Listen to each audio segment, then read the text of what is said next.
First நான் plan பண்ணது வந்து அவர் வந்து கிட்டத்தட்ட ஒரு ஒரு 22-23 மாதிரி நான் காட்டணும்னு சொல்லி ஆசைப்பட்டேன்.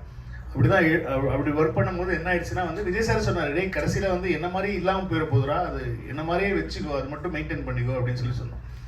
இது நாங்கள் ஃபர்ஸ்ட் ஒர்க் பண்ணும்போது என்ன ஆயிடுச்சு, என்ன யோசிச்சு பண்ணோம் அப்படின்னு சொன்னால் வந்து அந்த அவருடைய பேசிக்காக ஜாலைன் தான். நம்ம சின்ன வயசில் இருக்கும்போது இருக்கிற ஜாலைன் இப்போ நம்மளே திடீர்னு சேவ் பண்ணிட்டு மீசெல்லாம் எடுத்துட்டு வந்துட்டோம்னு வச்சுக்கோங்களேன், நம்மளே பார்க்க முடியாது.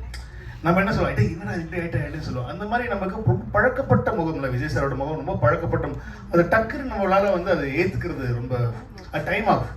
ஸோ அதனால் வந்து என்ன பண்ணிட்டோம் இப்போ அப்படின்னு சொன்னால் வந்து ஆஃப்டர் இது எங்களுக்கே பாடம் தான். எங்களுக்கே ஒரு ட்ரெய்லரில் பார்த்த தளபதி, அதாவது யங் தளபதி தான் வந்து இப்போ கிட்டத்தட்ட ஃபைனலான ஒரு லுக். ஏன்னா முன்னாடி இந்த ஸ்பார்க் சாங்கில் வரும்போது ரொம்ப ஒட்டி இருக்கும், சின்னலாம் ரொம்ப கண்ணெல்லாம் ரொம்ப ஒட்டி இருந்ததுனால வந்து நிறைய பேருக்கு அதை ஏற்றுக்கவே முடியல.